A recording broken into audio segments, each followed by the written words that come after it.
So hello and welcome back everyone to this now the video. आज के video में भाई हम लोग की गवर्नमेंट इंस्टीट्यूशंस के बारे में जानने वाले हैं। अभी यार ये की गवर्नमेंट इंस्टीट्यूशंस में कौन कौन आता है।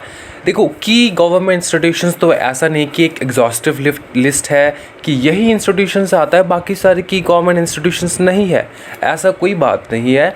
बाकी भी बहुत सारे की गवर्नमेंट इंस्टीट्यूशंस हैं, लेकिन आपको जितना जानकारी चाहिए इस लेवल पे उतना ही जानकारी अभी उन्होंने ICSI वालों ने आपके लिए ड्राफ्ट करके दिए हैं। ठीक है, तो मोस्टली कौन कौन देखने को मिल जाता है सर, यहाँ पे देखने को मिल जाता है जैसे कि Reserve Bank of India, SEBI, ठीक है, मिनिस्ट्री ऑफ कॉर्पोरेट अफेयर्स, उसके बाद insolvency and bankruptcy board of India, all this, right.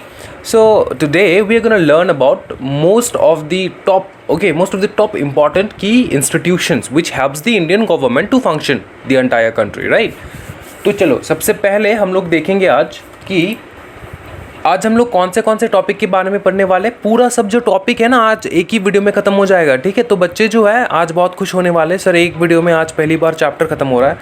हम बोले कि हाँ भाई बहुत ही बढ़िया वीडियो है और बहुत ही फेवरेट टॉपिक्स है मेरा इधर पे, तो मेरे को पढ़ाने में बहुत ज़्यादा मज़ा आने वाला है। ठीक है, I am more excited to teach you all this. So okay, I tell you something that आज जो है अपने को नीति आयोग के बारे में सीखने को मिलेगा, साथ MCA, SEBI, NCLT, NCLAT, RBI and IBBI। ठीक है, तो इन सारे इंस्टीट्यूशंस के बारे में हम लोग पढ़ने वाले हैं, जानने वाले हैं एकदम डिटेल्ड में। सबसे पहले हम लोग स्टार्ट करेंगे with MCA। Okay sir, MCA क्यों? क्योंकि MCA सबका बाप है। Okay, ministry of corporate affairs, इसलिए पहले बाप को एड्रेस करेंगे, उसके बाद बाकी सबको। ओके, तो सर ये MCA करता क्या है? MCA का प्राइमरी कॉन्सर्न क्या है मैं आपको बताता हूँ। मतलब वो किन सारे चीज़ों को लेकर डील करता है या फिर किन सारे इंस्टीट्यूशंस को लेकर डील करता है, क्या करता है, नहीं करता है। MCA जो है ना वो कंपनीज एक्ट 2013, कंपनीज एक्ट 1956 दोनों को रेगुलेट करता है। ठीक है सर, 1956 तो हट चुका है, हाँ जी हट तो चुका है, लेकिन करता तो था, रेगुलेट तो करता था, राइट। तो कंपनीज एक्ट 2013, कंपनीज एक्ट 1956 दोनों को रेगुलेट किए। उसके बाद लिमिटेड लाइबिलिटी पार्टनरशिप एक्ट 2008 इसको भी रेगुलेट कर रहे हैं। ठीक है, अदर एलाइड एक्ट्स जो कि बाकी सारे एक्ट से ओके उनको भी ministry of corporate affairs regulate करते हैं, देखभाल करते हैं, सब कुछ करते हैं। Acts and rules regulations of the corporate sector. ठीक है, तो कॉर्पोरेट सेक्टर में जितने भी सारे तुम्हारे रूल्स एंड रेगुलेशंस लगता है वो सारे कौन बनाता है? Ministry of corporate affairs sir, वो बनाता है रूल्स एंड रेगुलेशंस। ओके, उसके बाद और क्या क्या करता है? कंपटीशन एक्ट को यही संभालता है मिनिस्ट्री ऑफ कॉर्पोरेट अफेयर्स। ठीक है, सुपरवाइज ICAI, ICSI, ICAI। ठीक है, ICAI मतलब सर दो बार लिखे आपने ICAI। देखो एक थे कॉस्ट अकाउंटेंट, एक है चार्टर्ड अकाउंटेंट, और बीच वाला कंपनी सेक्रेटरी। ठीक है, एक है कॉस्ट अकाउंटेंट, एक है चार्टर्ड अकाउंटेंट, बीच वाला कंपनी सेक्रेटरी। समझ में आ रहा है ना? तो उसके बाद administer partnership act 1932, right, partnership act को भी देखता है। उसके बाद companies of donation of national fund act 1951 को भी देखते हैं। सर सारा कुछ तो समझ में आ रहा है, ये थोड़ा समझा दीजिए। Companies of donation of national fund act क्या होता है सर? ये क्या होता है कि यार कुछ किसी प्रकार का एक्ट होता है, ये समझो कि एक किसी प्रकार का एक्ट है जो क्या करता है, जो कि कंपनीज कितना डोनेशन देगा टू द नेशनल फंड, ठीक है, वो रेगुलेट करता है। ठीक है, कंपनी को कितना डोनेशन देना है, कंपनी कितना डोनेशन दे सकता है, कंपनी को कितना डोनेशन देना चाहिए, ऑल दिस कौन रेगुलेट करता है? हाँ जी, मिनिस्ट्री ऑफ कॉर्पोरेट अफेयर्स। ठीक है, तो ये हो गया बात भाई मेरे। अभी हम लोग थोड़ा डिटेल में पढ़ने वाले हैं। मिनिस्ट्री ऑफ कॉर्पोरेट अफेयर्स के अंदर ऑफिसेस कौन से हैं? मिनिस्ट्री ऑफ कॉर्पोरेट अफेयर्स के अंदर ऑफिसेस कौन से, एफिलिएटेड ऑफिसेस कौन से हैं? सबसे पहला अपने को पढ़ने को मिलेगा CIFO, जो कि है सीरियस फ्रॉड इन्वेस्टिगेशन ऑफिस। उसके बाद कंपटीशन कमीशन ऑफ इंडिया पढ़ेंगे। उसके बाद Indian institute of corporate affairs पढ़ने वाले। ओके, तो CIFO में ज़्यादा कुछ लिखा नहीं है, यहाँ पे क्या लिखा है देख लेते हैं एक बार। लिखा है कि the organization has been established and it has started functioning since 1 October 2003। ठीक है सर, ये स्टैब्लिश डेट पता चल चुका है अपने को। अभी देखते हैं कि मल्टी ये क्या है? Multi disciplinary organisation to investigate corporate frauds. ठीक है, देखो ये सीरियस फ्रॉड इन्वेस्टिगेशन ऑफिस क्या है? आपके इधर में इंस्टीट्यूट के मटेरियल में तो ज़्यादा कुछ दिया नहीं है, तो मैं थोड़ा बाहर का ज्ञान भी देने वाला हूँ आज, तो लेना है, ठीक है। तो ये सारे आपको एग्जीक्यूटिव और प्रोफेशनल में देखने को मिल जाएगा, समझ में आ रहा है? तो इसलिए मैं पहले से एडवांस में आपको बोल रहा हूँ, तो अच्छे से सुनिए। बात यह है कि सीरियस फ्रॉड इन्वेस्टिगेशन ऑफिस क्या होता है कि जब कोई सीरियस फ्रॉड होता है, सीरियस फ्रॉड मतलब छोटा मोटा फ्रॉड नहीं, बहुत बड़ा अमाउंट का फ्रॉड होता है, करोड़ों में अरबों में फ्रॉड होता है भाई, होता है फ्रॉड, ऐसा इतना ज़्यादा फ्रॉड होता है, बहुत हाई लेवल का फ्रॉड जब होता है तब जाके, छोटा मोटा फ्रॉड नहीं, बहुत बड़ा फ्रॉड, बहुत बड़ा स्कैम, तब जाके serious fraud investigation office investigate करता है उस फ्रॉड के ऊपर, समझ में आ रहा है? उस केस को संभालता है serious fraud investigation office. Okay, simple. अभी कंपटीशन कमीशन ऑफ इंडिया के बारे में हम लोग देखने वाले हैं। अभी कंपटीशन कमीशन ऑफ इंडिया क्या है, मैं पहले एक बार आपको बता देता हूँ फटाफट। आई थिंक हमने ये कवर किया है किसी न किसी चैप्टर में, अगर हमने कवर नहीं किया तो आज सीख लोगे, कोई टेंशन नहीं है। कंपटीशन कमीशन ऑफ इंडिया क्या होता है? देखो, इंडिया में मार्केट है, right? India is a big business market, right? सारे बंदे बाहर से, इधर से, उधर से, सब चाहते कि इंडिया में बिजनेस करें, क्योंकि पॉपुलेशन ज़्यादा है इंडिया का, राइट? सभी चाहते हैं कि फॉरेन कंट्रीज़, चाइना की कंट्रीज़, जापान की कंट्रीज़, यूएस कंट्रीज़, सब कंट्रीज़ चाहते हैं कि यार इंडिया में आके हम लोग बिज़नेस करें, राइट? एक्सेप्ट फॉर स्नैपचैट का CEO तो चाहते नहीं इंडिया में बिज़नेस करे, इसलिए उसको बहुत भारी नुकसान भी हुआ था एक टाइम पे, याद है सबको? हाँ जी, स्नैपचैट के जो CEO है उन्होंने बोला था कि यार इंडिया जो है ना, India is a very poor country, यहाँ पे बिज़नेस नहीं करना चाहिए बेटा। एक रात में ना, रात नहीं लगा, उसका जो रेटिंग है ना, उसका रेटिंग जो है साथ में आसमान से लेके सीधा नीचे ज़मीन पे धर करके गिरा दिया इंडिया वालों ने। फिर वो डर गया बंदा, ठीक है? उसने ट्विटर पे बहुत सारे ट्वीट्स भी करने के लिए सोचा, ट्वीट्स किया भी, डिलीट भी कर दिया, ठीक है, डर के मारे, समझ में आ रहा है? मतलब पागल हो चुका था बंदा। तो इंडिया वालों के साथ ना ज़्यादा पंगे नहीं लेना है, ठीक है? थोड़ा संभाल के रहा करो। इंडिया वाले यार, जब देश का बात हो जाता है ना, तब भौकाल मचा देते हैं इंडिया वाले, है कि नहीं? अभी इधर आ जाओ, कंपटीशन कमीशन ऑफ इंडिया क्या होता है मैं बताता हूँ। मार्केट है एक चीज़ का, आपको समझना है कि मार्केट है, मार्केट में क्या बन के रहना चाहिए? कंपटीशन बन के रहना चाहिए। क्यों सर, कंपटीशन क्यों बन के रहना चाहिए? अगर कंपटीशन नहीं है मार्केट में तो कभी भी कोई भी इकोनॉमी डेवलप नहीं होगा किसी भी कंट्री का, ठीक है? कंट्री डेवलप नहीं होने वाला है। कैसे सर, कंपटीशन नहीं हो तो? स्टूडेंट्स के बीच में अगर आप सोच लो, स्टूडेंट्स के बीच में अगर कंपटीशन ना रहे तो क्या वो स्टूडेंट्स डेवलप होगा? उसका मार्क्स गेन होगा? उसका मार्क्स ज़्यादा बढ़ेगा? या फिर उसका नॉलेज गेन होगा, नॉलेज ज़्यादा बढ़ेगा? कुछ नहीं होगा। अगर वो लेम स्टूडेंट है तो लेम रह जाएगा, ठीक है? मीडियम क्लास स्टूडेंट है, मतलब मीडियम नॉलेजेबल स्टूडेंट्स है तो उस प्रकार का रह जाएगा, ठीक है? कभी भी वो आगे नहीं बढ़ पाएगा अगर वो कंपटीशन नहीं किया तो। समझ में आ रहा है? Competition is must in every field, in every way. समझ में आ रहा है? Competition makes you better. अभी एक बात बताओ यार, ये जो रेलवेज़ है, रेलवेज़ का दशा इतना बुरा क्यों है? मेरे को एक चीज़ बताओ, रेलवे का दशा इतना बुरा क्यों है? ठीक है, क्यों सर, क्यों है? क्योंकि रेलवे में कंपटीशन नहीं है ना गवर्नमेंट का। यार कंपटीशन कहाँ है? मोनोपोली है, बस गवर्नमेंट चलाने वाले हैं रेलवेज। समझ में आ रहा है? जहाँ पे कंपटीशन नहीं है वो बेकार, समझे? जहाँ पे कंपटीशन नहीं है वो समझ लो बहुत ही बेकार होने वाला है। तो इंडिया की मार्केट में कंपटीशन ना हो तो क्या हो जाएगा? बहुत बुरा हो जाएगा सर। और सुनो एक बात, इंडिया में के मार्केट में कंपटीशन बनाए रखने के लिए, ये तो एक पॉइंट हो चुका है, और भी बहुत सारे पॉइंट्स हैं जो हम लोग डिस्कस करने वाले हैं। उसके ऊपर क्या है कि मार्केट में कुछ अनहोनी ना घट जाए, कुछ बुरा चीज़ ना घट जाए। समझ में आ रहा है? वो सारा कौन रेगुलेट करता है, देखभाल करता है? Competition commission of India. ठीक है, उसके बाद मैं आपको बताता हूँ, जैसे कि बहुत बड़े बड़े कंपनीज़, ठीक है, बड़े बड़े कंपनीज़ अगर एक साथ अगर मिल जाए, ठीक है, मर्जर कर ले, दोनों कंपनीज एक साथ हाथ मिला ले, मर्जर कर ले, एक कंपनी बन जाए, तो क्या हो जाता है ना कि छोटे छोटे जो कंपनीज है या फिर छोटे छोटे जो शॉप्स है वो सारे, या फिर छोटे छोटे जो बिजनेसेस है, जो स्टार्टअप्स है, वो सारे डूब जाएंगे। अगर दो बड़ा कंपनी, सोचो दो बड़ा कंपनी है मार्केट में, दोनों के बीच में कंपटीशन है तो मिडिल वाले जो लोग हैं वो सर्वाइव करेंगे। अगर दोनों के बीच में कंपटीशन नहीं है, दोनों एक साथ मिल जाए, मर्ज कर ले एक साथ, ठीक है, एक कंपनी बन जाए, तो उस बड़ा जो कंपनी है, जायंट कंपनी है, उसके खिलाफ कौन छोटे मोटे बिजनेसेस टिक पाएंगे? वो तो फ्लश आउट कर देंगे सारे छोटे मोटे बिजनेसेस को। तो ऐसा जो एग्रीमेंट है ना कि बड़ा बड़ा बिजनेसेस एक साथ मर्जर कर ले और जिससे इंडिया के कंपटीशन में फ़र्क पड़ने वाला है, ठीक है, वैसे जो एग्रीमेंट्स है उसको रोकने के लिए कंपटीशन कमीशन ऑफ इंडिया लाया गया है। समझ में आ रहा है? ऐसा एग्रीमेंट्स नहीं होना चाहिए, ऐसा मर्जर नहीं होना चाहिए कि दोनों कंपनी के मर्ज करने से कंपटीशन ख़त्म हो जाए। कंपटीशन ख़त्म नहीं करना है, मार्केट में कंपटीशन बनाए रखना है। समझ में आ रहा है? बहुत सारे लाइव केसेस है, रियल लाइफ केसेस है, हम लोग एक्सप्लेन करेंगे इन द फ्यूचर क्लासेस। मतलब ओके, अभी जितना जानना है उतना जान के रखते हैं। ये हो गया आपके कंपटीशन कमीशन ऑफ इंडिया के बारे में मैंने बता दिया, ब्रीफ दे दिया मैंने आपको आइडिया। अभी हम लोग देखते कि यहाँ पर क्या लिखा है। हाँ जी, it's an act of 2002 and was duly constituted in March 2009। Okay, अभी देखो, टू प्रिवेंट प्रैक्टिस हैविंग, किस चीज़ के लाया है, ठीक है, ये what is the reason for bringing this competition act? Okay, we're going to study from here.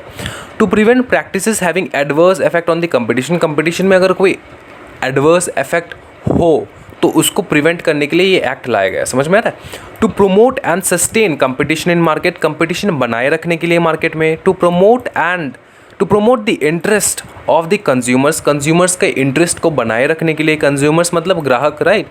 To ensure freedom of trade, ठीक है, ट्रेडिंग अच्छे से हो पाए, फ्रीडम रहे ट्रेडिंग में। समझ में आ रहा है? उसके लिए लाया गया कंपटीशन कमीशन ऑफ इंडिया। उसके बाद देखो क्या लिखा गया है यहाँ पर देखते हैं, ठीक है। ये कंपटीशन कमीशन का है। The act was amended by the Competition Amendment Act 2007, the Monopolies and Restrictive Trade Practices Act 1969, repealed and is replaced by the Competition Act 2002 with effect from 1st September 2009। ठीक है, the monopolies and restrictive trade practices act 1969, इसको हमने competition act के साथ जोड़ दिया। ठीक है, अभी monopolies and restrictive trade practices क्या है, मैंने आपको बताया अभी। मोनोपोली मतलब मैं ही हूँ मार्केट में और कौन नहीं है। अगर दो बड़े बड़े जायंट्स, बड़े बड़े कंपनी ज्वाइन कर ले तो छोटे कंपनीज तो मोनोपोली हो जाएगा ना यार। छोटे बिजनेसेस जो है ना वो टिक नहीं पाएंगे, एक ही बंदा रहेगा पूरा एकदम रूल करेगा। समझ में आ रहा है? वो सारे हटाने के लिए मोनोपोली के ऊपर बस गवर्नमेंट हक है। समझ में आ रहा है? गवर्नमेंट कर सकता है मोनोपोली जितना मर्जी, आप नहीं कर सकते, प्राइवेट सेक्टर मोनोपोली नहीं कर सकते। समझ में आ रहा है ना? तो ये समझो। तो दो monopolies and restrictive trade practices है, मतलब रिस्ट्रिक्टिव ट्रेड प्रैक्टिसेस मतलब सर रिस्ट्रिक्ट करना कि आप ऐसे ट्रेडिंग नहीं कर सकते, इस प्रकार से ट्रेडिंग नहीं कर सकते जो हार्म करेगा अपने मार्केट पे। तो इस प्रकार के रिस्ट्रिक्टिव ट्रेड प्रैक्टिसेस नहीं कर सकते। समझ में आ रहा है? ये एक एक्ट था, the monopoly and restrictive trade practices act 1969। इसको क्या किया? रिपील किया गया। रिपील मतलब जड़ से उखाड़ के फेंक दिया गया। समझ में आ रहा है? रिपील का मतलब हमेशा याद रखना, जड़ से उखाड़ के फेंक दिया गया, चेंजेस नहीं लाया, सीधा जड़ से उखाड़ के फेंक दिया गया। उसको फेंक के क्या किया? उसको कंपटीशन एक्ट जो है उसके साथ उसने जोड़ दिया गया। समझ में आ रहा है? उसको रिप्लेस किया किसने? तो जब उसको फेंक दिया गया, समझ में आ रहा है, इसको उखाड़ के फेंक दिया गया, तो उसके जगह पे कौन आया? तो ये जो रिस्ट्रिक्टिव ट्रेड प्रैक्टिसेस एक्ट है 1969, इसको हटा के हमने कंपटीशन एक्ट को पावर दे दिया। ये सारी चीज़ जितना भी पावर था अपने restrictive trade practices and monopolies का जो एक्ट है, the monopolies and restrictive trade practices का जो एक्ट है, जितने भी पावर था वो लाके हमने दे दिया कंपटीशन एक्ट में। समझ में आ रहा है? अभी कंपटीशन एक्ट वाले सब कुछ रेगुलेट करते हैं। कंपटीशन एक्ट बहुत ही इंटरेस्टिंग है भाई। यहाँ पे आज के जो टॉपिक है आपके इधर पे बहुत ही कम दिया गया। मैं एक चीज़ बताना चाहता हूँ, बहुत मज़ा आएगा आपको सुन के यार। Competition commission act, competition commission में जो बंदे बैठते हैं ना, उनका सैलरी जो है ना कभी भी कम नहीं होता। आप कभी भी उनका सैलरी घटा नहीं सकते। आपको अगर करना है तो बढ़ाना है, आप सैलरी चेंज करना है तो you can only, if you want to alter the salary then you can only increase the salary, you can not decrease the salary. ये एक स्पेशल बात है CCI का, ठीक है, जो मेरे को बहुत पसंद आया जब मैंने सीखा था ये चीज़। ओके, इतना सारा चीज़ तो दिया नहीं है यहाँ पे, तो ज़्यादा डिटेल में नहीं जाएंगे। इधर पे आते हैं, फटाफट देख लो। Indian institute of corporate affairs IICA, ये क्या है सर? ये किस चीज़ के लिए लाया गया?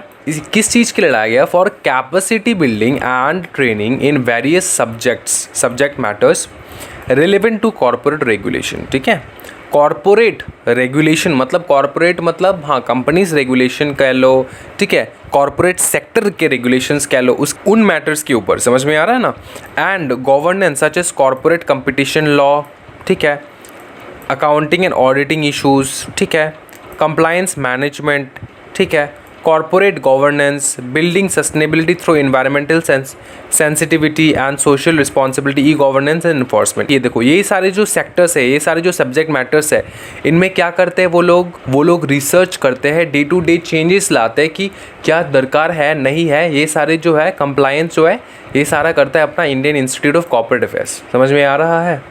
हाँ जी, स्टडी करते हैं कि यार ये जो है ये सब्जेक्ट मैटर्स है ना, इसको कैसे हम लोग डेवलप कर पाए। ओके, जैसे कि कंपटीशन लॉ कह लो, अकाउंटिंग एंड ऑडिटिंग इश्यूज़ कह लो, कंप्लायंस मैनेजमेंट कह लो, समझ में आ रहा है ये सारे।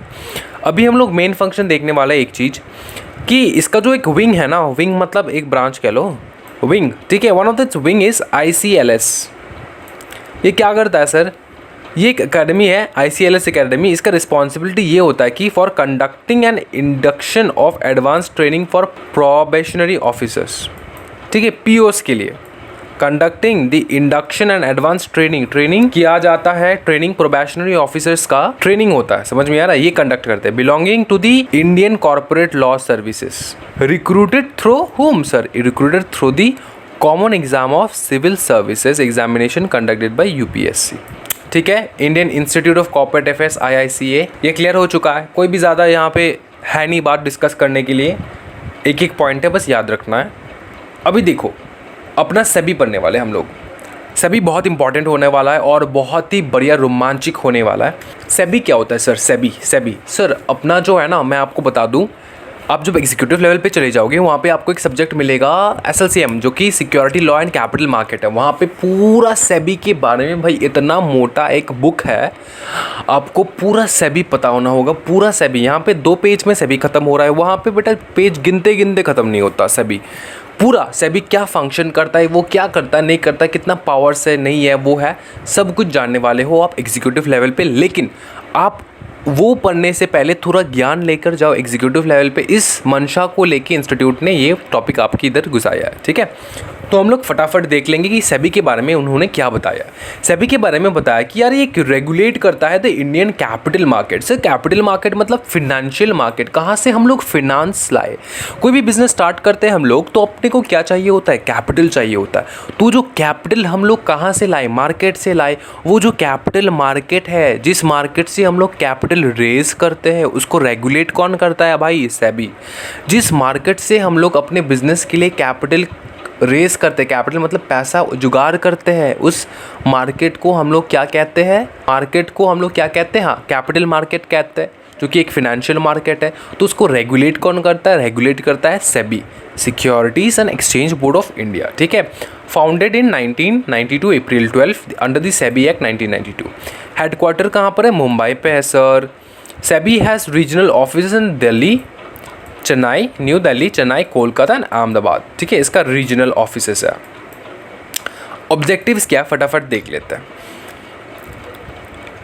Indian capital market works in A systematic manner, so that India का जो कैपिटल मार्केट है वो एक सिस्टमैटिक मैनर्स पे चले, एक रूल्स एंड रेगुलेशन फॉलो करके चले। ऐसा नहीं कि कोई भी आ रहा है पैसा उठा रहा है, मतलब मन मर्जी, मतलब धोखा दे रहा है, ये कर रहा है वो कर रहा है। तो एक सिस्टमैटिक मैनर होना चाहिए। पैसा आप कैसे उठा पाओगे पब्लिक से, मार्केट से, कैसा आप फंड रेज कर पाओगे, समझ में आ रहा है ये सारे।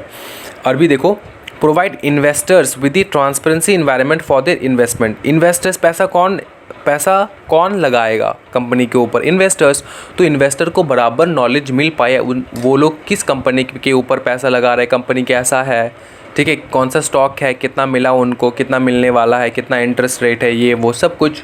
तो इन्वेस्टर को प्रॉपर ट्रांसपेरेंसी मिल पाए। ट्रांसपेरेंसी मतलब नॉलेज गेन हो पाए उनको। तो उस चीज़ के लिए भी सेबी जिम्मेदार है, सेबी देखभाल करता है उस चीज़ का, ठीक है। अभी देखो, प्रिवेंट्स मैल प्रैक्टिसेस, ठीक है, गलत काम इन दी कैपिटल मार्केट ऑफ इंडिया, ठीक है। कैपिटल मार्केट में कोई भी किसी भी प्रकार का गलत काम ना हो, वो प्रिवेंट करने के लिए, ठीक है, मतलब प्रिवेंशन ऑफ गलत काम, प्रिवेंशन ऑफ मैल प्रैक्टिसेस, ठीक है। मैल प्रैक्टिसेस प्रिवेंट करने के लिए, गलत काम प्रिवेंट करने के लिए सेबी क्या है? रिस्पॉन्सिबल है। समझ में आ रहा है? सेबी देखभाल करता है। अभी देखो, promote the development of the capital market, capital market को कैसे प्रोमोट करना चाहिए वो भी हाँ जी सेबी का रिस्पॉन्सिबिलिटी है। इसके साथ आप और भी बहुत पॉइंट्स जोड़ सकते हो, जैसे कि protect the rights of the investors, ठीक है, ऑल दिस। अभी इधर आ जाओ फटाफट, फंक्शन ऑफ सेबी, हाँ जी इधर पे देख लेते फटाफट। फंक्शन ऑफ सेबी, सेबी का फंक्शन क्या है तो मज़ा आएगा। Issuer of the securities, okay. Protect the interest of the traders and investors, okay. Financial intermediaries, okay. एक एक करके मैं आपको बताने वाला हूँ, टेंशन नहीं लेने का।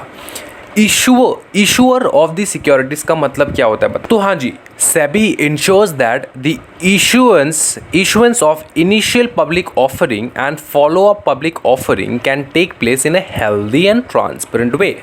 इनिशियल पब्लिक ऑफरिंग क्या है? आईपीओ, ये भी सेबी के ऊपर आपने पढ़ने वाले हो। आईपीओ का बहुत बड़ा पार्ट्स है, बहुत बड़ा डिवीजन है, वो आपको एग्जीक्यूटिव लेवल में पढ़ने को मिलेगा, फॉलो अप भी एग्जीक्यूटिव में पढ़ने को मिलेगा। यहाँ पे अपने को क्या जानना है कि आईपीओ क्या होता है, कि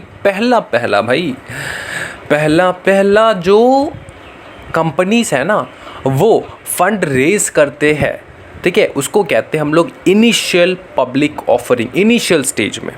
समझ में आ रहा है? उसके बाद इनिशियल पब्लिक ऑफरिंग के बाद आता है फॉलो अप पब्लिक ऑफर्स। समझ में आ रहा है?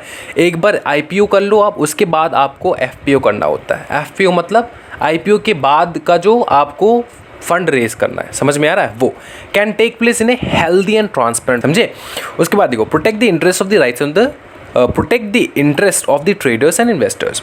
तो सेफ गार्डिंग देयर इंटरेस्ट, किसका interest sir? And ensuring the investors का। Obviously investor do not become victim of any stock market fraud और मैनिपुलेशन। इन्वेस्टर्स जो है, जो पैसा लगाते हैं, जो शेयर्स खरीदते हैं मार्केट से, उनका कोई किसी भी प्रकार का नुकसान ना हो, उनके साथ किसी भी प्रकार का फ्रॉड ना हो, उनका इंटरेस्ट जो है वो बराबर रहे। समझ में आ रहा है? सेफ गार्ड करके रहे। कौन सेफ गार्ड करके रखे सर? सेबी सेफ गार्ड करके रखे। सेफ गार्ड मतलब सर प्रोटेक्ट करके रखे इन्वेस्टर्स के राइट को, इन्वेस्टर्स के इंटरेस्ट को, ठीक है, सो दैट उनके साथ फ्रॉड ना हो, वो सारे। फिनेंशियल इंटरमीडियरीज कौन होता है? फिनेंशियल इंटरमीडियरीज का मतलब क्या होता है? इंटरमीडियरीज में बहुत लोग आते हैं सर। इंटरमीडियरीज में जैसे कि आते हैं, यहाँ पे बहुत कम एग्जाम्पल दिया है, broker, sub broker, NBFC and etcetera. तो अपने को इतना ही पढ़ना है, सो दैट कंफ्यूज ना हो जाए। बहुत कुछ पढ़ लिया हम लोग already. It monitors every activity of the financial intermediaries such as broker, sub broker, NBFCs etcetera. तो ये सारे क्या है सर? ये फिनेंशियल इंटरमीडियरीज है जो कि कंपनी, ठीक है, कंपनी और पब्लिक इन्वेस्टर के बीच में जो बंदे होते हैं, जो कि डील करवाता है। समझ में आ रहा है? जो कि डील करवाता है, इंटरमीडियरीज, ब्रोकर लोग। समझ में आ रहा है? सब ब्रोकर लोग। तो उस बीच के बंदे को हम लोग कहते हैं इंटरमीडियरी, ठीक है। कंपनी और इन्वेस्टर के बीच का जो बंदा होता है वो होता है इंटरमीडियरी, जो कि हेल्प करता है किस चीज़ के लिए सर? ये जो इशूइंग है, issuing of what? Issuing of shares बराबर हो पाए। समझ में आ रहा है? बराबर हो पाए, पब्लिक अच्छे से खरीद पाए, पब्लिक अच्छे से शेयर्स जो है वो सब्सक्राइब करे मतलब खरीदे शेयर्स। बहुत सारे काम होते हैं इंटरमीडियरीज का, तो अपने को ये जानना है बस। तो अपने को क्या जानना है कि मॉनिटर करता है every activity of the financial intermediaries. तो फाइनेंशियल इंटरमीडियरीज किस प्रकार से काम कर रहा है, कोई इलीगल वे से तो काम नहीं कर रहा है। समझ में आ रहा है? वो मॉनिटर करके रखता है कौन सर? सेबी। ओके, उसके बाद देखते हैं हम powers of SEBI. Powers of SEBI में हम लोग देखेंगे क्वासी जुडिशियल पावर है, क्वासी लेजिस्लेटिव है, क्वासी एग्जीक्यूटिव। सर ये क्वासी क्या लगा रखा? अच्छा एक बात बताओ यार, क्वासी का मतलब क्या होता है? हाँ जी, आधा अधूरा। क्वासी का मतलब होता है पूरा, कंप्लीट नहीं, लगभग।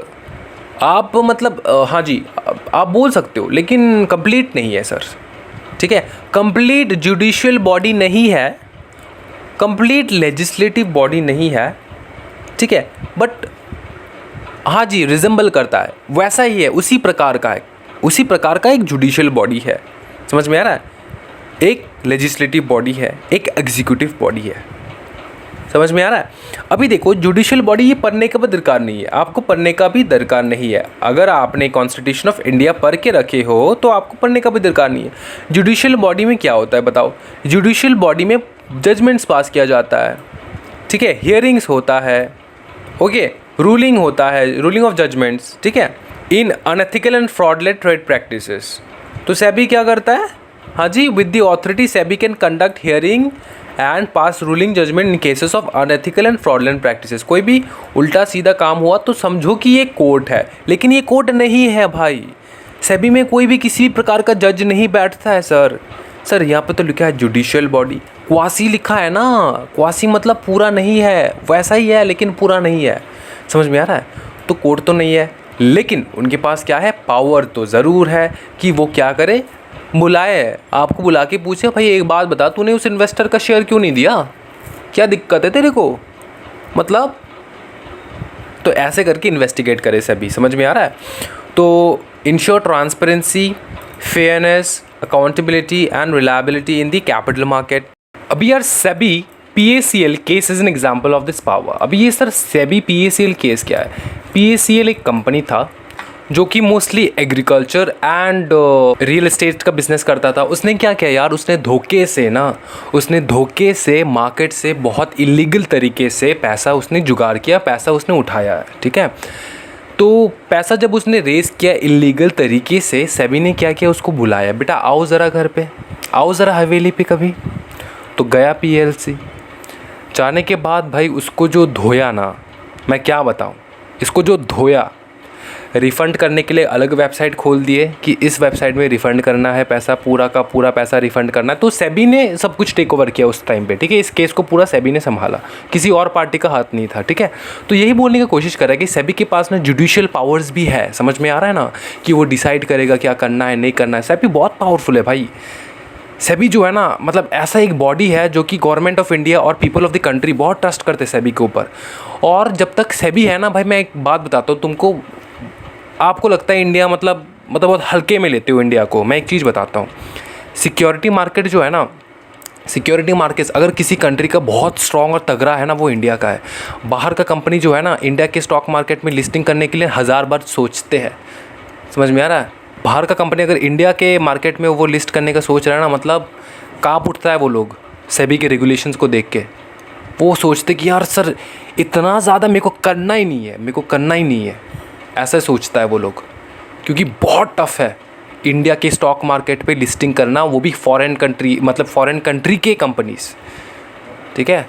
फॉरेन कंट्री के कंपनीज़ आके सभी के मार्केट में, इंडिया मार्केट में लिस्टिंग कराओगे और अपने इंडिया के बंदों से आपके शेयर्स खरीदाओगे, है भाई, मतलब कुछ भी, बेटा आओ करो, लेकिन आपके पास ये रिक्वायरमेंट होना चाहिए भाई। रिक्वायरमेंट अगर मैं आपको बताऊँ ना, आपका मतलब पैर के नीचे से ज़मीन चला जाएगा। कंपनी बोलेगा नहीं भाई हम ठीक है, हम बाहर में अमेरिका में करा लेंगे, चाइना में करा लेंगे, आपके इधर नहीं कराना। आपके इंडिया के लोगों से मेरे को पैसा नहीं चाहिए सर, ठीक है, दिक्कत नहीं है सर, हो जाएगा। तो यही बात है, ठीक है। और इंडिया के लोग बहुत भोले भी तो होते हैं ना, बाहर की कंट्री के कुछ भी देख ले वो लोग, बाहर के कंट्री का यार बेकार से बेकार सामान भी देख लेना वो लोग, वही बेस्ट है, वो ब्रांडेड है भाई। और अपने इंडिया का ब्रांड तो वो ब्रांडेड नहीं है, वो तो बेकार लोकल है ना, और बाहर से जो आता है वो ब्रांडेड है उनके लिए, समझ में आ रहा है, कि उनका थिंकिंग है। तो बहुत भोले हैं अपने इंडिया के लोग। तो सेबी ने ऐसा तगड़ा रेगुलेशंस बनाया ना कि बाहर के लोग 100 बार सोचेंगे इंडिया के लोगों से पैसा रेस करने के टाइम पे, ठीक है, अगर वो सोच रहे हैं तो। ओके, ये एक केस था, ओके। उसके बाद देखो क्वासी लेजिस्लेटिव और क्वासी एग्जीक्यूटिव का सिंपल मीनिंग मैं आपको बताता हूँ।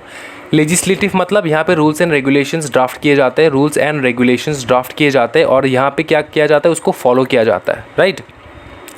जैसे कि government of India traffic rules बनाता है, ठीक है, इसने बनाया ट्रैफिक रूल्स और इसने फॉलो कर रहा है, ठीक है। अभी मैं समझाऊँगा आपको रूल्स कौन से रूल्स, जैसे कि LODR रूल्स। LODR मतलब listing obligations and disclosure requirement. For example कि अगर आप लिस्ट कराना चाहते हो आपके शेयर्स, लिस्ट मतलब हाँ जी, आपके शेयर्स इंडिया के स्टॉक एक्सचेंज में, किसी भी स्टॉक एक्सचेंज में अगर आप चाहते हो कि आपका शेयर्स का ख़रीदा बेची हो, तो उसमें जो है ना आपको बहुत ज़्यादा रूल्स एंड रेगुलेशंस है जो कि लिस्टिंग ऑब्लिगेशंस एंड डिस्क्लोज़र में आता है। क्या क्या फॉलो करना है आपको, क्या क्या डिस्क्लोज़र देना है आपको, सब कुछ करना है। तो ये सारे रूल्स एंड रेगुलेशंस किसने निकाला, लिस्टिंग रूल्स एंड रेगुलेशंस, ये सब सेबी ने निकाला, ठीक है। ये रूल्स एंड रेगुलेशंस निकाला सेबी ने, ये भी सेबी का पावर है कि वो रूल्स एंड रेगुलेशन निकाल सकता है, समझ में आ रहा है। सेबी अपने में ही एक दुनिया है, समझ में आ रहा है।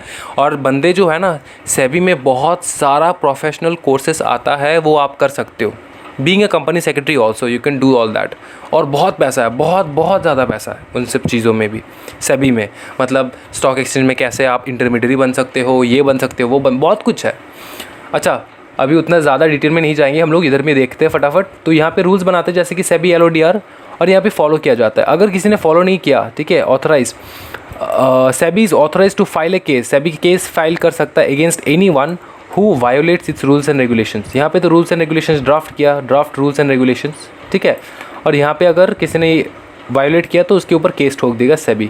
It is empower to inspect भी कर सकता है अगर उसको सस्पिशियस लगा दो, सस्पिशियस एक्टिविटी लगा दो। इंस्पेक्ट क्या करेगा? बुक्स ऑफ अकाउंट्स और other documents. For example SEBI को अगर लगा कि आपके कंपनी का जो कंपनी में कुछ गड़बड़ चल रहा है, कुछ मतलब सस्पिशियस एक्टिविटीज़ चल रहा है, ठीक है, आप लोग कुछ गलत काम कर रहे हो, तो तब सेबी क्या करेगा? सेबी आपके बुक्स ऑफ अकाउंट्स जो है वो आपके कंपनी के चार्टर्ड अकाउंटेंट से लेकर देखेगा कि बेटा दिखाओ ज़रा क्या गोलमाल कर रहे हो आप, दिखाओ ना ज़रा। वो करेगा कौन? सेबी, ठीक है।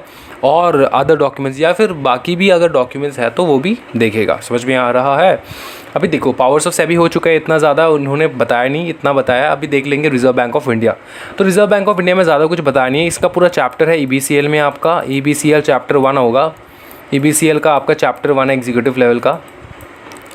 RBI के ऊपर हिस्ट्री से लेके ज्योग्राफी तक सब समझा देंगे आपके RBI का। समझ में आ रहा है ना, क्या है नहीं है, कौन सा बॉडी है। लेकिन अब मेरे को जानना है RBI का बस ये कि वो स्टैब्लिश कब हुआ था? 1 अप्रैल 1935 को under the reserve Bank of India act. ये एक्ट पास किया गया था, उसके बाद वो इनैक्टमेंट हुआ उसका। समझ में आ रहा है ना, 1934 को।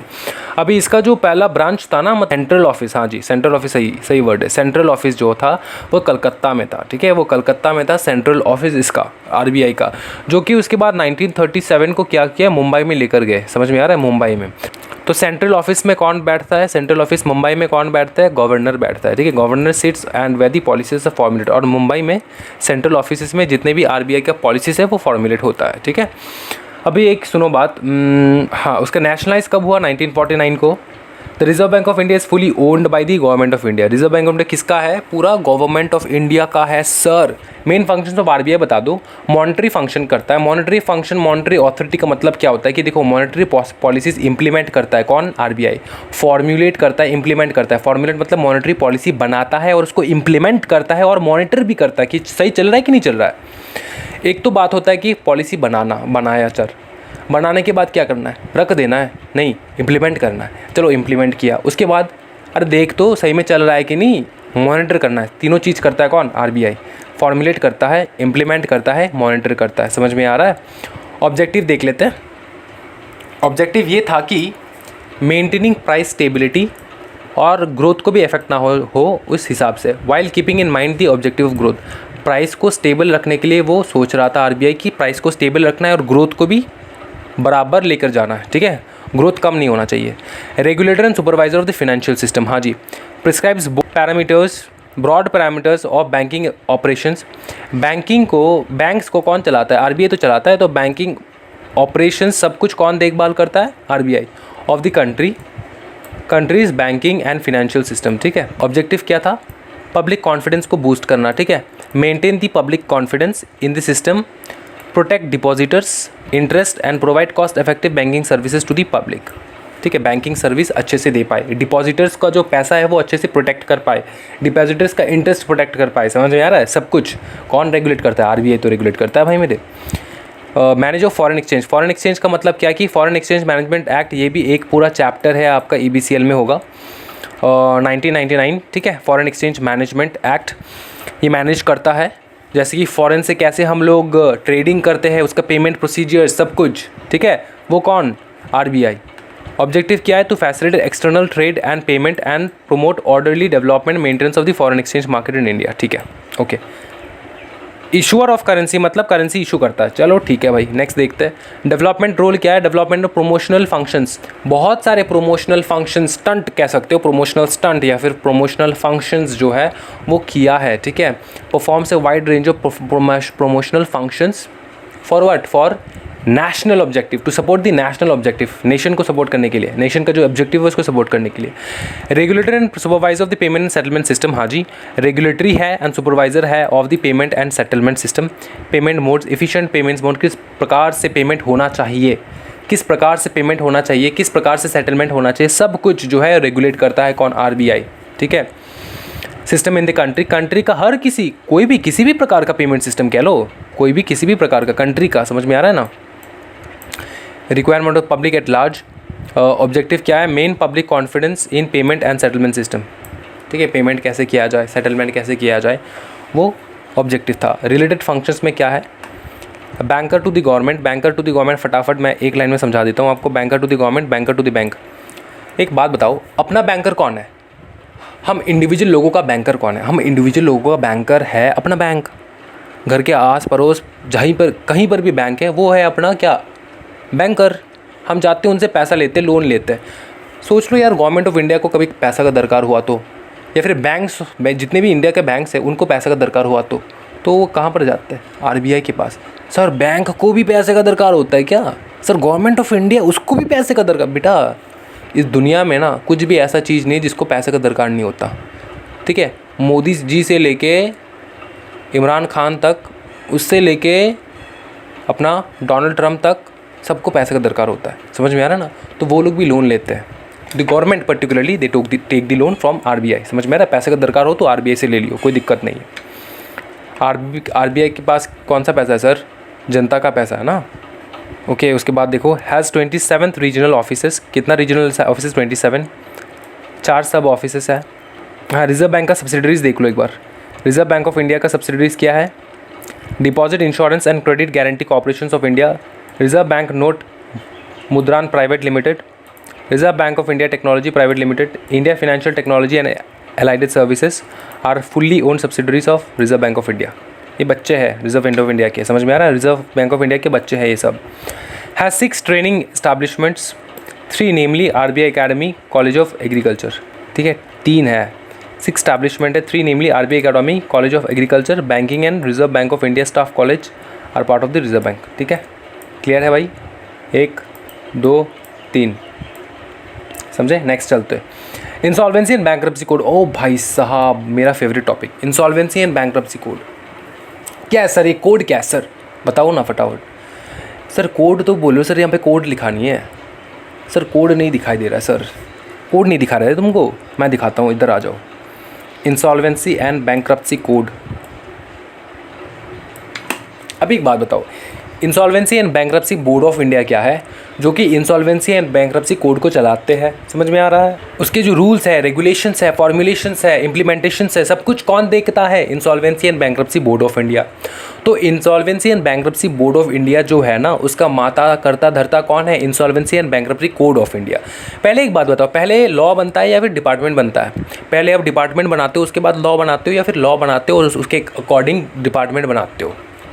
हाँ जी सर, पहले जो है ना लॉ बनता है, उसके बाद हम लोग डिपार्टमेंट सोचते हैं कि कितना डिपार्टमेंट चाहिए होता है इसको। तो पहले कौन सा बना, हाँ जी, पहले बना इंसॉल्वेंसी एंड बैंक्रप्सी कोड, उसके बाद उसके अंदर स्टैब्लिश क्या हुआ, हाँ जी, insolvency and bankruptcy board of India, समझ में आ रहा है।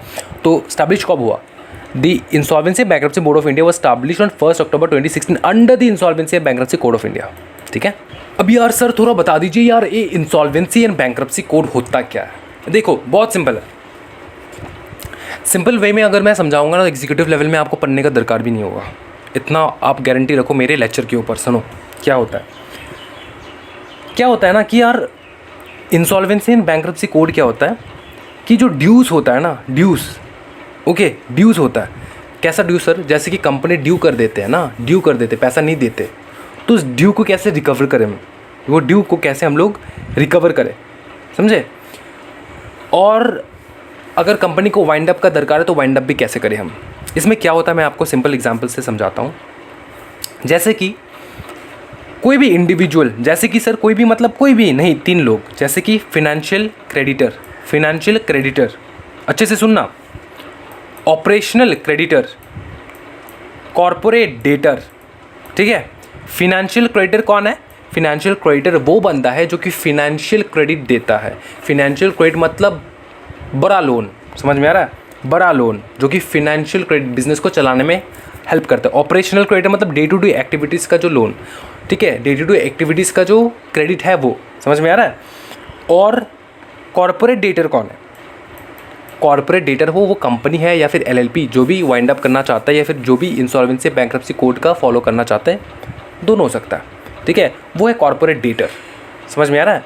कॉर्पोरेट डेटर मतलब वो कंपनी खुद तीनों अप्लाई कर सकता है, या तो फाइनेंशियल क्रेडिटर, या तो ऑपरेशनल क्रेडिटर, या फिर कंपनी खुद अप्लाई कर सकता है। सर मेरा जो है बहुत सारा ड्यूस है, अभी कंपनी को बंद करना है सर, अभी कितना होना चाहिए अमाउंट, रकम कितना होना चाहिए कि आप अप्लाई करो?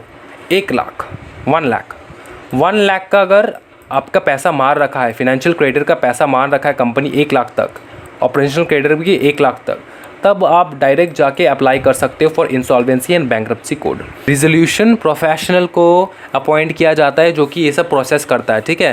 प्रोसेस क्या करता है? कंपनी का पैसा जो है कंपनी जो पैसा ड्यू है उसको सॉल्व करता है, उस केस को सॉल्व करता है। कैसे सर? कंपनी को बेच बाच के, समझ में आ रहा है, बेच बाच के। और इतना ज़्यादा ड्यूस है कंपनी का, सोचो बहुत लंबा लाइन होगा ना, तो उसका एक क्रेडिटर का तो बहुत लंबा लाइन होगा कंपनी का। जब कंपनी पकड़ लो कंपनी डूब चुका है तो क्रेडिटर का तो बहुत लंबा लाइन होगा ना, कि क्रेडिटर्स है बहुत सारा, क्रेडिटर्स है, सबको पैसा देना। तो किस क्रेडिटर को कब पैसा दे, क्रेडिटर को कब पैसा दे, मैं आपको बताता हूँ। एक अरेंजमेंट होता है जिसको नाम है वाटरफॉल अरेंजमेंट। वाटरफॉल अरेंजमेंट के हिसाब से हम लोग पैसा देते हैं, उस अरेंजमेंट के हिसाब से। समझ में आ रहा है? पूरा मैंने इन्फॉर्मेशन बता दिया आपको। और यहाँ पे क्या है? यहाँ पे कुछ नहीं है, आपको बताता हूँ कि यहाँ पर क्या है। यहाँ पर ये है कि regulatory oversight over the insolvency professionals. Insolvency professionals कौन है? जो कि प्रोफेशनल ये जो प्रोसेस है ये करता है, ठीक है। Information professional agencies involve professional entities and information utilities. अभी it writes and enforces the rule of processes namely corporate insolvency resolution, corporate liquidation, individual insolvency resolution and individual bankruptcy under the code, ठीक है। ये सारे processes होता है। अभी ये जो इंसॉल्वेंसी बैंक्रप्सी कोड है ना, इसको अथॉरिटी का दर्जा मिला है अंडर द कंपनीज एक्ट, ठीक है। It has also been designated as an authority under the companies act. Companies कौन सा sir? Companies registered valuers and valuation rules 2017 for the regulation and development of the profession of valuers in the country, ठीक है। Registered valuers का जो profession है उसके देख रेख के लिए भी इसको एक दर्जा मिला है, ठीक है। कौन किसको sir? Insolvency bankruptcy and board of India को, ठीक है। नेक्स्ट देखते हैं हम लोग नेशनल कंपनी लॉ ट्राइब्यूनल। बहुत सिंपल है, नेशनल कंपनी लॉ ट्राइब्यूनल और national company law appellate tribunal. क्या होता है कि नेशनल कंपनी लॉ ट्राइब्यूनल जो है ना, वो क्या करता है सर? वो क्या करता है? वो कंपनीज कॉर्पोरेट को रिलेटेड, कॉर्पोरेट से रिलेटेड जितना भी प्रकार का झमेला है, केस है, सब कुछ नेशनल कंपनी लॉ ट्राइब्यूनल देख रेख करता है। समझ में आ रहा है? कोई भी केस करना है कंपनी के ऊपर, सीधा एनसीएलटी के पास जाओ। कोई भी केस करना है एनसीएलटी के पास जाओ। समझ में आ रहा है? सबसे पहले जाना है एनसीएलटी के पास। अगर एनसीएलटी का डिसीजन आपको अच्छा नहीं लगा, तब आप जा सकते हो कहाँ पे? एनसीएलएटी, नाम ही सुनो, अपील कर सकते हो आप। आपको एनसीएलटी का डिसीजन पसंद नहीं आया तो आप अपील कर सकते हो कहाँ पे? एनसीएलएटी को। एनसीएलएटी क्या है सर?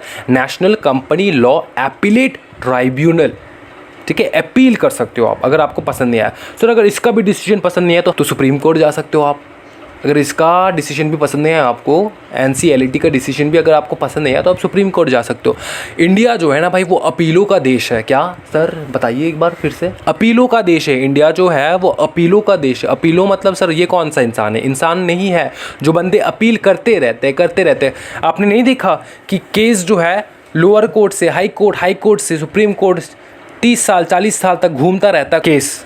हाँ जी, घूमता रहता ना केस। तो वो क्या होता है? मैंने इसीलिए बोला इंडिया जो है वो अपीलों का देश है। समझ में आ रहा है? अपील करते रहो, जब तक जान है, जब तक जहान है, अपील करते रहो। मेरे को पसंद नहीं है आपका डिसीजन ये वाला। अच्छा, नेशनल कंपनी लॉ ट्राइब्यूनल के बारे में थोड़ा जान लेते हैं, ठीक है। ये अंडर दी सेक्शन 408, ठीक है, ये कॉन्स्टिट्यूट हुआ under section 408 of the companies act 2013। The central government has constituted national company law tribunal NCLT under section 408। Clear है भाई? अभी देखो इसके बेंचेस कहाँ पर है। 11 बेंचेस है। 11 बेंचेस है। कितना? 11 benches. 1 principal bench at New Delhi and 10 benches at New Delhi, Ahmedabad, Allahabad, Bengaluru, Chandigarh Chennai, Guwahati, Hyderabad, Calcutta and Mumbai. ठीक है, अभी क्या देखना है यहाँ पे कौन बैठता है? Headed by president and the 16 judicial members, 9 technical members at different location. Okay, it's a quasi judicial authority incorporated for dealing with corporate disputes. Corporate dispute company का झगड़ा, समझ में आ रहा है, सॉल्व करता है। कौन सर? ये देख रहे हो मुंबई का बेंच, देख रहे हो Mumbai bench. Okay, are of civil nature arising under the companies act. ठीक है, और सिविल नेचर का जो एक्ट है, सिविल नेचर, क्रिमिनल नहीं, सिविल केसेस सॉल्व करता है कॉर्पोरेट अपना national company law tribunal. NCLT works on the line of normal court of law. जैसे नॉर्मल कोर्ट नहीं रहते वैसे ही रहता है। अभी देखो, the order so formed NCLT could assist in resolving A situation. NCLT क्या क्या कर सकता है? देखो, रिजॉल्व कर सकता है कोई भी सिचुएशन, रेक्टिफाई कर सकता है अगर कोई भी रॉन्ग डन हुआ है तो, लिवाई कर सकता है पेनल्टीज ठोक सकता है, cost and might later alter the rights को ऑल्टर कर सकता है। राइट्स को ऑल्टर मतलब पकड़ लो इंडिविजुअल का राइट या फिर कंपनी का राइट, उसको ऑल्टर कर सकता है, हिला सकता है। ऑब्लिगेशंस, ड्यूटीज़ एंड प्रिविलेजेस सबको ऑल्टर कर सकता है, सबको हिला सकता है। ठीक है, alter the obligations, rights, obligations, duties and privileges of the concerned parties, company हो जाए या फिर इंडिविजुअल हो जाए। समझ में आ रहा है? बहुत पावर है एनसीएलटी के पास। क्लियर है? अभी नेक्स्ट, मेजर फंक्शन क्या है? मेजर फंक्शन यही है सर कि रजिस्ट्रेशन ऑफ कंपनीज मतलब कंपनी सही से रजिस्ट्रेशन हुआ है कि नहीं, उसको रिलेटेड केसेस संभालता है। NCLT also empowered hearing grievances, rejection of companies in transferring shares and securities. देखो, rejection of companies in transferring shares and securities मतलब कोई इंडिविजुअल ने कंपनी को बोला है मेरा शेयर ट्रांसफ़र कर दो, तो अगर कंपनी ने इंडिविजुअल को रिजेक्ट कर दिया कि नहीं मेरे को नहीं शेयर ट्रांसफ़र करना, तो ये रिजेक्शन कहलाएगा, राइट? तो रिजेक्शन कहलाएगा। कंपनी अगर रिजेक्ट कर दे तो आप जा सकते हो ना एनसीएलटी के पास इससे रिलेटेड, राइट? डिपॉजिट्स को देखता है। ठीक है, डिपॉजिट से रिलेटेड कोई केस है तो पावर टू इन्वेस्टिगेट है। Freeze assets of the company के एसेट्स को सू कर सकता है। ठीक है, फ्रीज कर सकता है। Converting a public limited company into private limited company, sir ये चक्कर नहीं समझ में आया। Converting a public limited company into a private limited company, public limited बड़ा होता है या प्राइवेट लिमिटेड बड़ा होता है? ऑब्वियसली पब्लिक लिमिटेड बड़ा होता है। अभी क्या होता है मैं आपको समझाता हूँ। पब्लिक लिमिटेड क्या होता है मैं आपको समझाता हूँ, सुनो। तो पब्लिक लिमिटेड क्या होता है मैं आपको समझाता हूँ कि बड़ा company, right? It's a big company, right? तो पब्लिक कंपनी अगर किसी भी प्रकार का उल्टा सीधा काम करे ना तो सीधा उसको प्राइवेट बना देना है। क्या बना देना है? प्राइवेट बना देना है। National company law appellate tribunal क्या है सर? यहाँ पे आप अपील कर सकते हो। ठीक है, एनसीएलटी का अगर आपको डिसीजन पसंद नहीं आया ना सर, तो आप NCLAT national company law appellate tribunal के पास आप जा सकते हो। तो कब, कैसे सर, कब इनैक्टमेंट हुआ? Section 410 of the companies act के थ्रू ये इसका इनैक्टमेंट हुआ है। समझ में आ रहा है ना? कॉन्स्टिट्यूट हुआ है अभी for hearing appeals against the order. क्यों सर, क्यों फॉर्मेशन हुआ इसका? For hearing appeals against the order of national company law tribunal. मतलब अगर एनसीएलटी का डिसीजन पसंद नहीं आया तो आप अपील कहाँ करोगे? यहाँ पे ना, तो अपील सुनेगा ये, अपील सुनेगा विथ इफेक्ट फ्रॉम 1 जून 2016 से ये लागू किया गया। समझ में आ रहा है? अभी जो सीएस का जो दर्जा है ना वो इतना ज़्यादा क्यों बढ़ चुका है इन द रिसेंट ईयर, आपको बताऊँ। देखो, एनसीएलटी अभी हुआ, सीएस पहले कोर्ट में प्रैक्टिस नहीं कर सकता, लेकिन अभी सीएस का कोर्ट कौन सा है? सीएस का कोर्ट है एनसीएलटी। भाई बवाल वाला रॉब होता है सीएस का। समझ में आ रहा है? मतलब भाई सीएस का क्या बताऊँ मैं। कंपनी में ना भाई, अगर कंपनी में बोर्ड मीटिंग चल रहा है ना भाई, तो जब तक सीएस का एंट्री नहीं होता ना, पत्ता तक नहीं हिलता बोर्ड मीटिंग का। बताओ क्यों? क्योंकि कोई भी डिसीजन लेना है ना तो कौन लेगा सर? डिसीजन कौन लेगा? हेल्प कौन करेगा? एडवाइस कौन करेगा? सीएस ही तो करेगा बेटा। ठीक है, इट्स ए की मैनेजल पर्सनल। एक बात बताओ, सीए को की मैनेजल पर्सनल बोला जाता है? नहीं सर, उसको की मैनेजल पर्सनल नहीं बोला जाता। और बताओ, सीएमए को की मैनेजल पर्सनल बोला जाता है? नहीं सर, सीएमए को भी की मैनेजल पर्सनल नहीं बोला जाता। किसको बोला जाता है? डायरेक्टर्स, कंपनी के बड़े को डायरेक्टर्स, कंपनी सेक्रेटरी। समझ में आ रहा है? ये सारे बड़े लोग हैं केएमपी, मतलब की मैनेजरियल पर्सनल। समझ में आ रहा है? बहुत इंपॉर्टेंट इंसान, बहुत इंपॉर्टेंट इंसान, समझे? अभी थोड़ा अंदर से जोश लाओ। NCLT is also the appellate tribunal for hearing appeals against the order pass by NCLT. Okay, okay insolvency and bankruptcy code के तहत देखता है वो सेक्शन 61। तो ये सब पूरा सेम है, रीड कर लेना। तो कंपटीशन कमीशन ऑफ इंडिया से रिलेटेड कोई भी केस है तो भी वो देखता है। NCLT is also appellate tribunal to hear dispose against appeals against direction issued by the directions of the. अगर CCI ने किसी भी प्रकार का डायरेक्शन दिया है तो आपको पसंद नहीं आया उसका डायरेक्शन, CCI का डायरेक्शन आपको पसंद नहीं आया, CCI मतलब कंपटीशन कमीशन ऑफ इंडिया, उसका डायरेक्शन मतलब उसका जजमेंट आपको पसंद नहीं आया, तो आप अपील कर सकते हो कहाँ पे, NCLT के पास। ठीक है, और बताओ सर, इंपॉर्टेंट बताओ सर। इंपॉर्टेंट ये है कि देखो chairperson and consist of not more than 11 members. ठीक है, headed by the chairperson and consist of not more than 11 members. अच्छा, अपील कब करना है? Appeal can be placed with in 45 days. 45 days अगर आपने CCI ने आपको कोई भी डायरेक्शन दिया, आपको पसंद नहीं आया, अगर NCLT ने कोई भी आपको डायरेक्शन दिया, डायरेक्शन मतलब जजमेंट दिया, आपको पसंद नहीं आया, तो कोई भी जजमेंट हो जाए 45 डेज़ के अंदर अंदर आप अपीलेट ट्राइब्यूनल को, NCLT को अपील कर सकते हो। ठीक है, from the date on which NCLT announces its decision the process happens with in time of 6 month. तो 6 महीने लग जाता है आपका पूरा प्रोसेस। ठीक है, 6 महीना लग जाता है आपका केस डिस्क्लोज करने में। अभी देखो, dissatisfaction with tribunal order. Dissatisfaction with tribunal order, one should approach the supreme court. अगर आपने इसका ऑर्डर भी पसंद नहीं आया आपको, या आपको कुछ भी पसंद नहीं आ रहा, ठीक है, NCLT का ऑर्डर पसंद नहीं आया, अपने अपील किए NCLT के पास, NCLT का ऑर्डर आपको पसंद नहीं आया, अपने अपील कब करना है, कहाँ पर करना है? सुप्रीम कोर्ट में। मैंने बोला है ना, अपीलों का देश है भाई, करते रहो अपील। देखो, नीति आयोग, अभी नीति आयोग समझने से पहले आपको, ऑब्जेक्टिव से पहले आपको ये समझना होगा कि इसका फीचर क्या है, ये करता क्या है sir. NITI Aayog is a developing itself as a state of the art resource centre, okay, with the necessary resources, knowledge and skill that will enable it to act with speed, promote, क्या करेगा, promote research and innovation, provide strategic policy vision for the government and deal with contingent issues। 4 main heads, ठीक है, इसका 4 main heads है, जैसे कि design policy and programme framework, foster cooperative federalism, monitoring and evaluation, think tank and knowledge innovation hub. ठीक है, all this. अभी एक बात समझो, मेरा अच्छे से समझना कि इसका फंक्शन तो यहाँ से देख लेना है। तो भाई, नीति आयोग के तहत सपोर्ट सिस्टम, ठीक है, किन किन को मिलता है? Agriculture, health, women and child development, governance and research, और बताओ सर, और बताओ, मैं लिस्ट है बहुत बड़ा, HRD, skill development, rural development, sustainable development, energy, managing urbanisation. बस रीड कर लियो ये वाला, ठीक है, you just have to read all this, read कर लेना। तो अभी हम देखते हैं फटाफट कि ये क्या बोलना चाहता है सर। एक बार देख लेते हैं फटाफट क्या बोलना चाहता है। देखिए, vision of national development priorities, foster cooperative federalism, okay, develop mechanism to formulate credible plans at village level and at higher level of government, aggregate this at the higher level of government, okay, to ensure interest of national security are incorporated in economic strategy and policies। ठीक है, to pay special attention to these sections of our society that may be risk in of not benefiting adequate form of economic progress। उन sectors पे जहाँ पे economic progress ठीक ढंग से नहीं हो रहा है, उस साइड में अपने को कॉन्सेंट्रेट करना है। नीति आयोग का प्लान है। तो यहाँ से यहाँ तक बस रीड कर लियो आप, ठीक है, कुछ ज्ञानबाजी का है ही नहीं, ओके।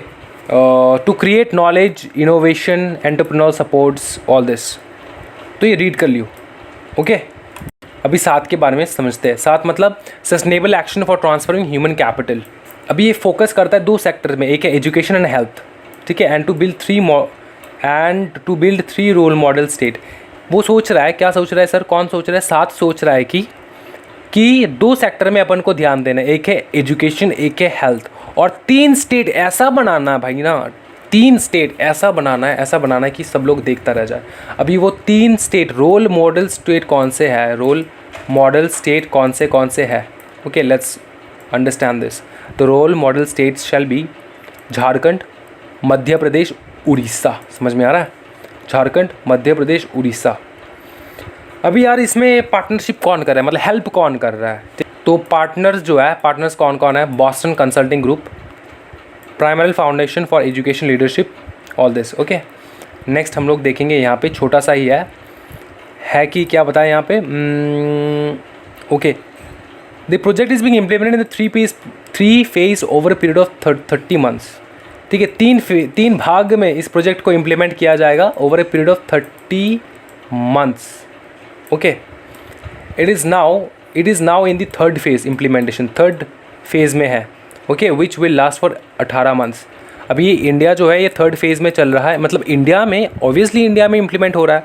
अभी ये 3rd फेज़ चल रहा है इसका, ठीक है, 3rd फेज़ चल रहा है और 18 मंथ्स बाकी है इसका, ठीक है, लास्ट 18 मंथ बाकी है। अचीवमेंट्स क्या क्या है? अचीवमेंट्स ये है कि फील्ड डायग्नोसिस डिस्ट्रिक्ट और school, in depth field diagnosis of district schools of Jharkhand, Orissa and Madhya Pradesh. इन तीनों का स्टेट का जो स्कूल्स है वहाँ पे बहुत अच्छी तरीके से उन्होंने जांच पड़ताल किया, ठीक है। उसके बाद स्टेट ट्रांसफॉर्मेशन हुआ, road maps released of all 3 states.